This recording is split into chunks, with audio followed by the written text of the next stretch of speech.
wonder how dice makers are able to make dice that almost seem alive, like liquid or molten, even though you know the die you're staring at is a solid and not a liquid core? Well, the answer is mica powder. First of all, shout out to Whitney of Smoking Glue Guns because she gave me this for Christmas.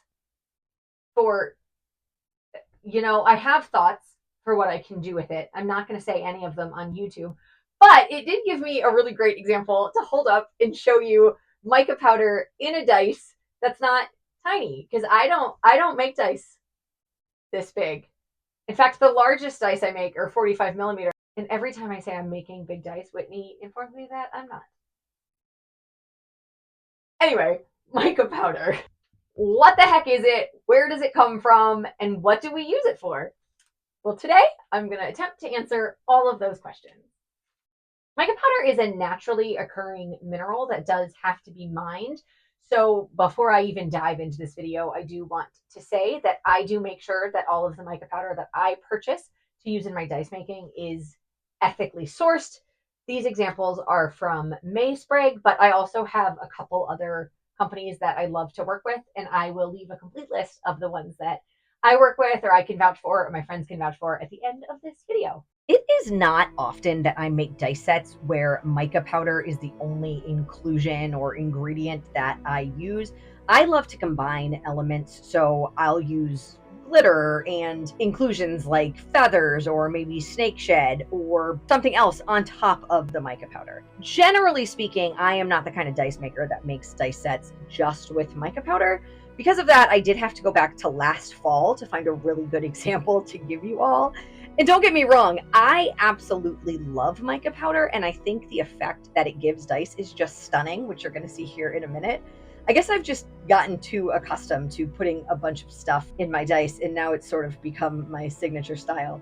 That being said, this gorgeous dice set was made using leftover resin from a different project, and I just happened to have two different shades of mica powder that I thought would work really well together. This is a brown and a copper, and I combined them just sort of by layering the colors on top of each other, and then I topped it all off with a clear translucent resin.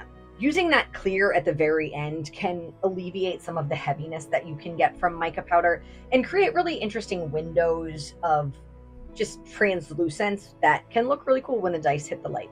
Now, as I said, this was a petite dice set, so these are a little bit smaller than usual, but I think you'll still be able to see how the effect here is really, really striking. So here at the bottom of this D4, you can see a little bit of one of those windows of that clear translucent resin.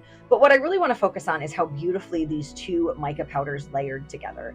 Even though they're very similar colors, you can still very clearly differentiate between the two of them. And here you can really see how that mica powder gives movement to the dice. It feels like there's a shimmer or a sparkle that runs all the way throughout. And that's something that mica powder does that nothing else can do. When people commission dice sets from me and they don't want any sparkle or any glitter, I can't use mica powder. That's when I have to go to something like resin dye or alcohol ink.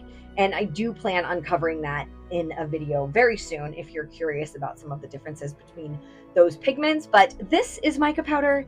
It's magical, otherworldly, sparkly, shimmery, and it just creates really cool effects. If you have any questions about mica powder, how you can find ethically sourced mica powder, or really just any questions about dice in general, make sure you leave those in the comment section below. I have also included a list of my favorite places that you can buy ethically sourced mica powder, and I will be back soon. Thank you so much for watching.